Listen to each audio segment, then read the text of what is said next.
Welcome, ladies and gentlemen, boys and girls, children of all ages. I am Sean Anderson, Most Valuable Podcast, and the upcoming segment is from our full Fast Break podcast that we recorded. And if you do want to check out that full podcast, head over to Blog Talk Radio /The Fast Break. You'll be able to find the full podcast over there.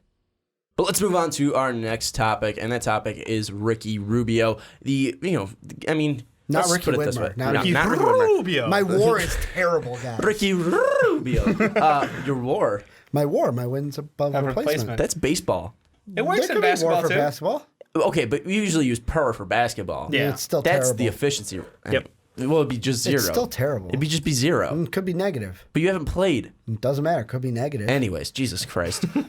There's rumors, and then there was a rumor that was shot down by Stan Van that Ricky Rubio for Reggie Jackson was going to be a trade. It wasn't going to be all of the trade, but those would be the two key pieces. That'd be an interesting one. Though it'd be bad. It would be a bad trade because, that's what the Minnesota Timberwolves need is more shooting, less defense? More shooting, less defense, and no passing at all. And what Detroit needs, I think that would actually be better for Detroit because then you could get Lob City between Andre Drummond and Ricky Rubio. But let's get back.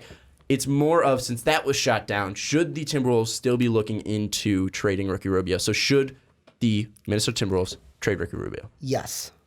To who? I don't know. It's one of those things where I'm like, Great job. I was waiting for the insightfulness to just kind of wash over me there. The thing that I'm looking right now at a CBS Sports article, and they list some teams that he could go to. You know what the best one is? Chicago Bulls. Wow. I'm surprised. This man mentioned the Chicago Bulls. Shocker.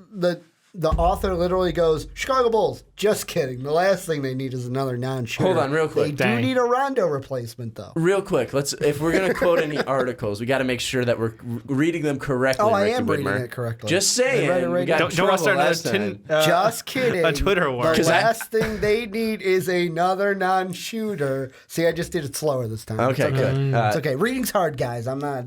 You're bad at it. I'm at a 5th grade level. I'm not trying to, get someone PO'd because I said they should be fired for a trade that I suggest. That's how I didn't say you should be. You sent me the trade, and then I was like, I should be fired because you said the trade. It's your reaction, not mine. Anyways, Dave, should you guys be are awful traded. people.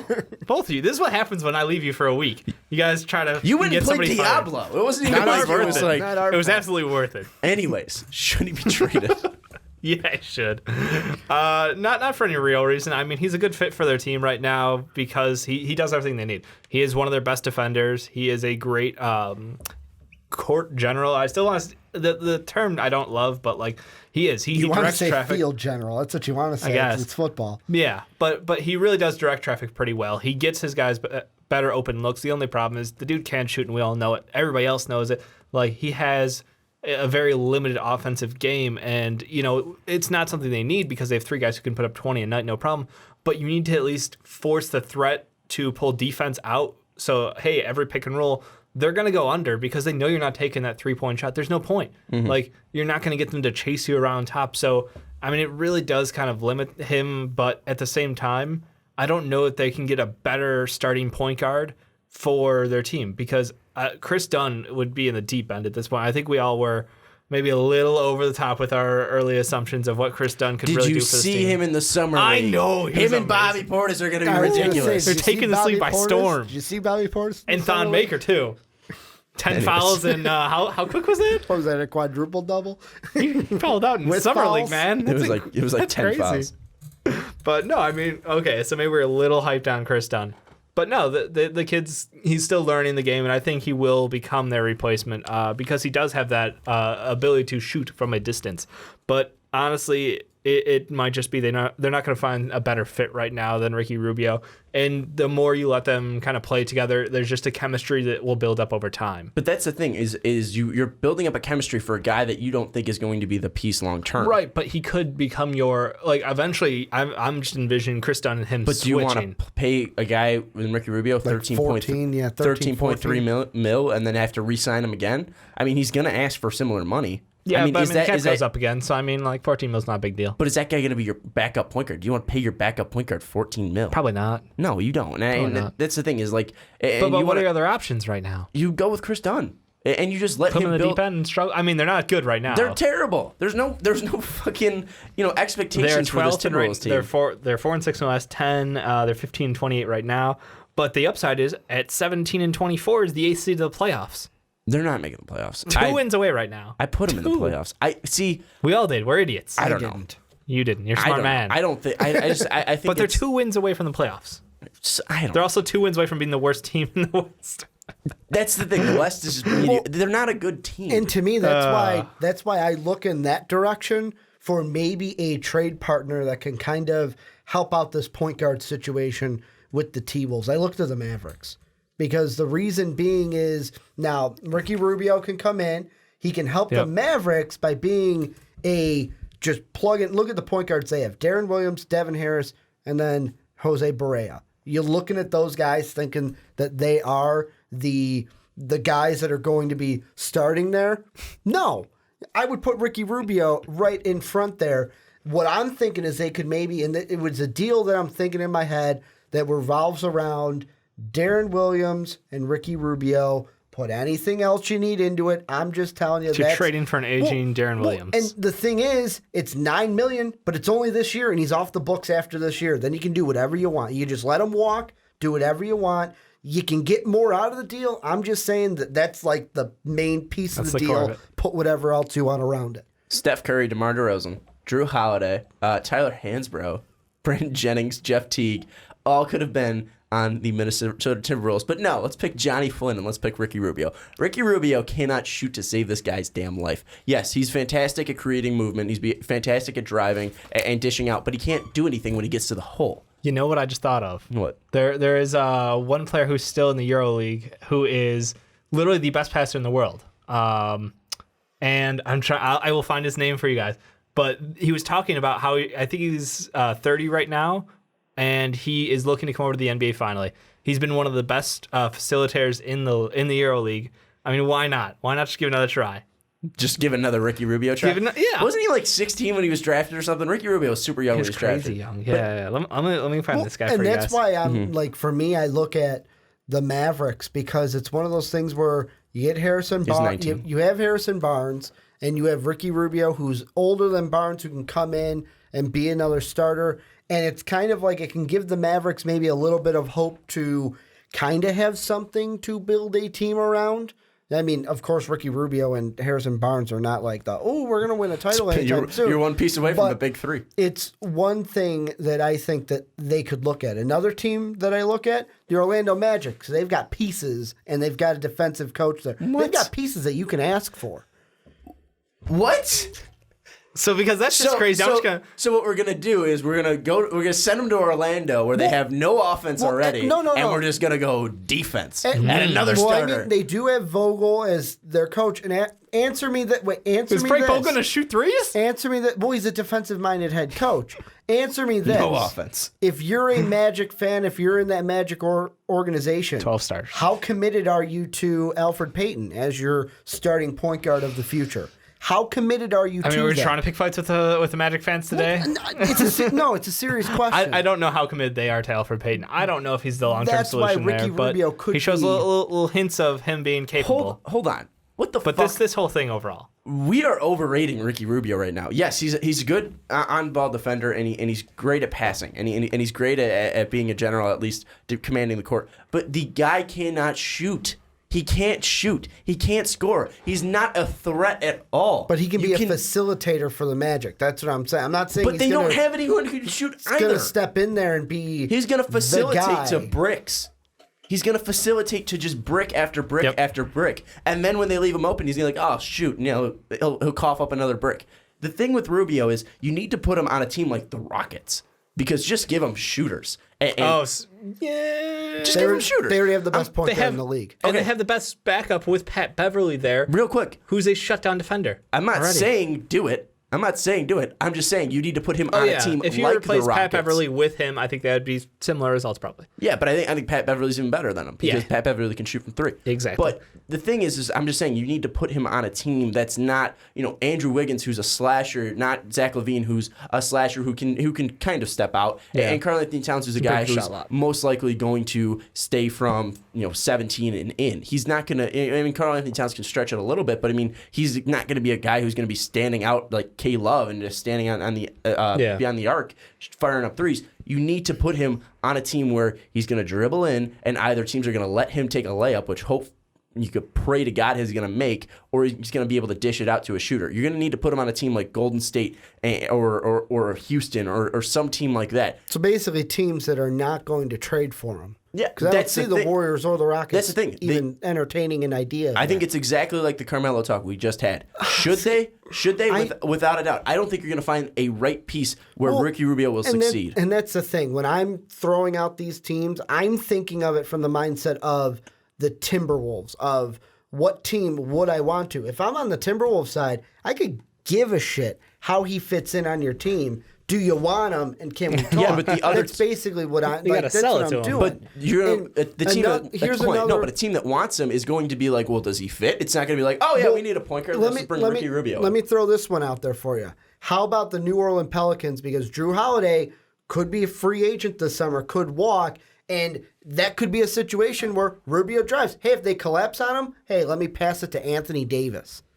I mean, that's the least crazy thing, but you're going to have to give up more than just Ricky Rubio. He's not a shooter, but it's more than Rubio to get that. I'm looking at base deals, Dave. This is what it is. You tell me what else would be in it, because we all know I'm not trusted with coming up with anything more than a base deal. Plans. Hey, I mean, I think that's the thing, the best thing you've made since. Yeah, I think that fit wise is pretty good. But I mean, you'll get Drew Holiday for how many games? Like maybe 30. Yeah, and then because he's always injured. Yeah, and then also Tyreek Evans. I mean, he's I don't know if he's a 1 year contract, but I mean he's still a guy who fits a slasher type. That I mean, he's not really adding that much this year, and he's got 1 year left.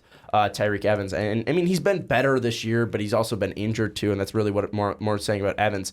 But I think that could make sense with AD, and then you got a guy like Buddy Hield who's improving his shot more and more, kind of getting more comfortable in the NBA. Yeah. So that's not a crazy idea, but I just feel like you're not going to find the right team to fit him where you're going to get enough back, or at least the right pieces back that are going to fit your team and help your team. And I think really the only teams that should be looking at him are playoff teams, but I don't think any playoff team is actually going to make the jump to trade for him because, I mean, Toronto's a playoff team, but they're not going to trade for him. Yeah. Maybe LA would trade for him because CP3's out, but you're not going to pay a guy $13.3 million to be on the bench behind CP3 who can't shoot. Houston doesn't really need him at all. Nope. Cleveland doesn't need him, and I think that's just too much money there as well. Yeah. San Does Antonio Cleveland doesn't not need him. Because apparently LeBron said they need a point guard. That was like 3 weeks ago. This team's changed already. That was a Rondo comment. We all know it. But I honestly, I just feel like you're not going to get a trade done. I think you should get a trade done, and I think we've been saying this since the offseason. I think we had an argument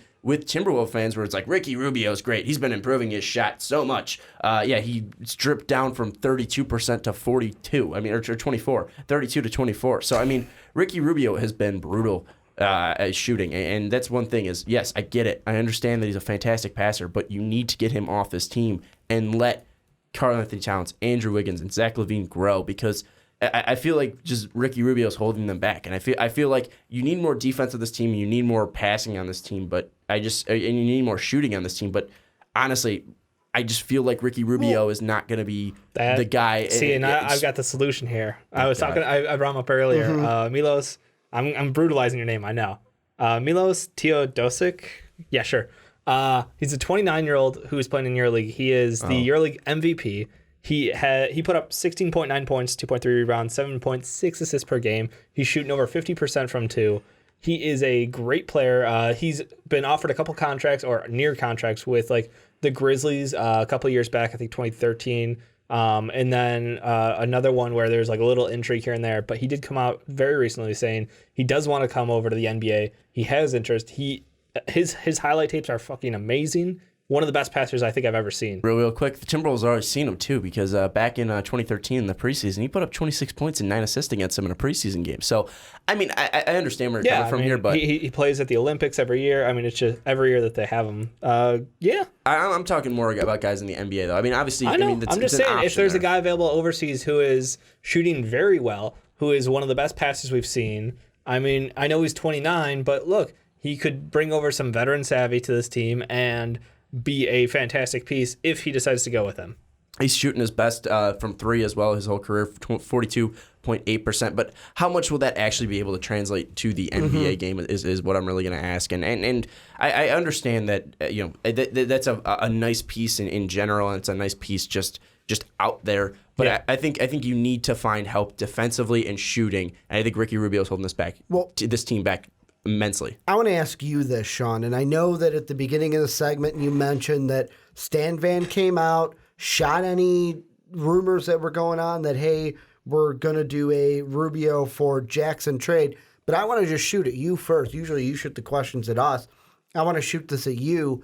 Are the Pistons a team where, because they are right now in the standings and with how well we thought they were going to be, are they still a team that, because even though Stan Van came out and said no, could the T-Wolves still say, let's try to pick up that phone, let's try to talk to him some more, get a Ricky Rubio to Detroit done, because we think we can get him there? Well, or just get him off the team, basically. See, I think Ricky Rubio there, I mean, it makes a little sense, but because you have Tobias Harris, you have Kentavious Caldwell-Pope, you have Andre Drummond, they can run a nasty pick and roll and just pretty much create Lob City in Detroit. But I just feel like, I mean, I don't know really what you need to give up back with the Pistons. I really like what they have there, and it's just they haven't been able to click this year for some reason. And like, if you're the Pistons, are you happy with them saying, no, we're going to keep Reggie Jackson? Too much hero ball out of Reggie Jackson. I think that's the biggest complaint. I mean, personally, well, that was his biggest complaint in OKC, too, and that's why they moved him. Yeah, he was just an asshole. So I think... Put it simple, Dave. I think we're not trying to get a Twitter war started again. I think he led the league in most unassisted points last year for the Pistons. So he really does play hero ball more than he needs to, especially with the amount of talent they have around him. I know Andre Drummond is just a complete black hole of points down low, but why not use one of the best bigs in the game today, where there is no matchup that really benefits somebody else other than him? So it's you need to use what you've got, and you've got a ton of shooters on the outside, like you mentioned earlier. So I see this as maybe a wake-up call for him to oh, shit, maybe I'm not untouchable. Maybe I need to change up the way I'm playing right now, because A, we're not winning when I play like this, and B, if they're considering shipping me out of town because I can't play, team ball, maybe I should look at myself a little bit differently. Yeah, that's the thing. I think Ricky Rubio, would be a good fit on the Pistons, but I just feel like there's not going to be the right trade for them to really pull, and I think that's really what's going to hold us back, because I think Reggie Jackson on the Timberwolves is a fucking nightmare, to be honest with you. I think it's a complete train wreck. They would give up about 140 a game. Oh, it'd be terrible. And they would, literally traffic cone. Their field goal percentage would go to 30. It'd be awful. But I just think ultimately he will not get traded. What are your final thoughts on this? With me, I would like to see him traded, but the one thing why I don't think it will happen is mainly because it's not a contract year. They can keep him. They can wait until the offseason, then try to move him. They don't have to move him by the trade deadline. Unless they're going for the tank, you keep him. But I really would. Byron Scott's coming to the T-Wolves? I mean, you might as well. Know that. I'm kind of on the edge. If they're not going to trade him, you might as well just let Chris Dunn play it out. You're right.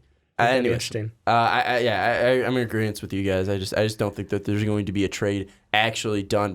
Thank you. Oh shit. It's just one of our videos scared me a little bit. Don't forget to check out that one, and also don't forget to check out patreon.com/mostvaluablepodcast. But thank you so much for watching. We'll see you next time.